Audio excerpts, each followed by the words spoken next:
May I say something to you to give you a true knowledge of yourself and life, so that the same glory and success attained by other men who understand themselves may be yours? Man in the full knowledge of himself is a superb and supreme creature of creation. When man becomes possessor of the knowledge of himself, he becomes master of his environment, the captain of his own ship, the director of his own destiny, the accomplisher of his own ends. Man should understand himself because man is full of knowledge, and this knowledge is a gift of nature. When Mother Nature created man, she deprived him of nothing. He was given the faculty of understanding all things around him. This faculty for understanding has not been taken away from him. None of his senses have been taken away from him. So there is no excuse for the black man in lacking the knowledge that man is used to beautify the world and produce all that he needs for his happiness and civilization. Look the world over, and whatever you see in it that is pleasing to man, contributing to man's comfort, to his needs and to his satisfaction, it is but the work of man. Man blessed with the knowledge of himself and the understanding of all things around him.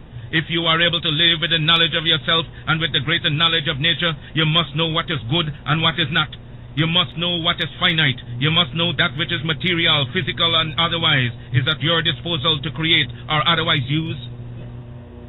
If we leave America and go over to the east to Japan, they will be telling their fellow citizens of Japan of the wonderful accomplishments of the Japanese people, proving that man is moving onward as time moves on. But you have hated yourselves as you have done in previous years.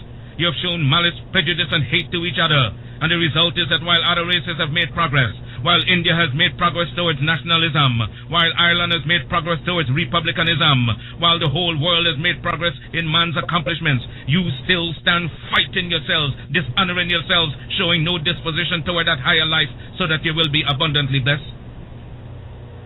So reflect and think that you were created for some purpose other than exhibiting malice toward your neighbor or fellow men of your own race.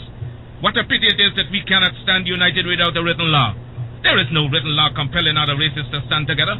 They are brought together by the gentle touch of nature. The unwritten law of nature causes them to stand together on all occasions. So wheresoever you find them in the field, that one gentle touch of nature causes them to stand together, if need be, die together. But with the black man, you can preach to him from the pulpits. You lecture from the platforms, from the byways and the hedges. The spirit of cooperation, but he will not cooperate. You talk to him gently, you try talking harshly to him, he still will not cooperate. The result is that he falls prey to those who understand themselves and walk through the world making you their serfs and slaves. You must acquire an understanding of yourselves. Look around you.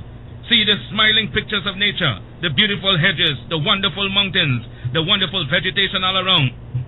But because of your disposition to each other, you live in suffering, in want, in penury, and in debt. You lack the gentle touch of nature, love for each other. You hate yourselves. Black men, and what is wrong with you? Why have you no affection for yourselves? Could I hope to see you living among yourselves as the people I've spoken of? Living in charity, love, and in sympathy with each other? It can be done. I wonder if you will adapt that course. Isn't it easier to enjoy prosperity than to live in ignorance and darkness? Why select the worst out of nature? Nature never gave pain, suffering, and death to the world. It was man himself who selected death, pain, and sorrow.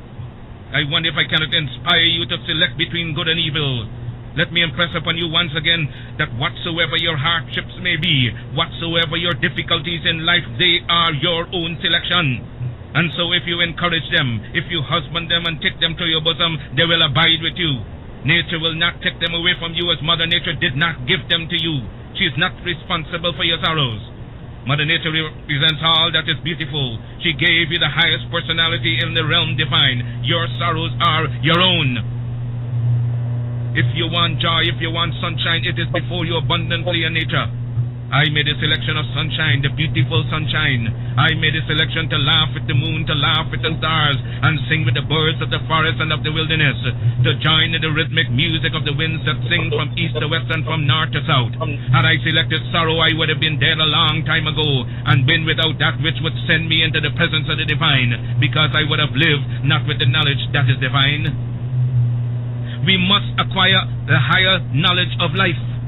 Black men and black women, will you get the knowledge that the white man has that causes him to be leaders and masters in the world? They are not gods with a peculiar source for understanding the world around them. They have only given expression to the knowledge of their humanity and been able to use and conquer all to their satisfaction and glory. And that is why they are always greater than you in every community that you find them. Isn't it strange that wheresoever the white man is found, he takes precedence over you? Why is that so? Answer that for yourselves, black men and black women. Wheresoever you come in contact with the white man, you always have to go down in defeat before him. Whether it be in England, in France, or in America, you always have to go down to the white man, and yet he has 2 eyes, 2 feet, 2 hands, same passions, same senses and feelings as you have. Your feet are not put on opposite sides, nor your hands turned around the other way. But it's because you fail to use your will, your knowledge, and your mental faculties to the point where you will enjoy life around you. I'm only here and not in the gutters and in the pond of despair because I use my intelligence. And I swear that no man alive shall ever use his intelligence in understanding the works of nature more than I. I shall rise as high as he ascends. I shall meet him on the same platform of mental equality and fight him till thy kingdom come, because nature created us equal. I want you to make up your mind as I've made up my mind years ago. Make up your mind that you will rise to the knowledge of your soul. Because of your ignorance, you cannot understand and decide between good and evil. You don't know whether you're doing right or wrong. With a greater knowledge of life, you're able to appreciate all things around you. I'm able to gather you here because I understand you. Understand your neighbor, your wife, your children, and you will be able to live in harmony with each other and get the best out of life.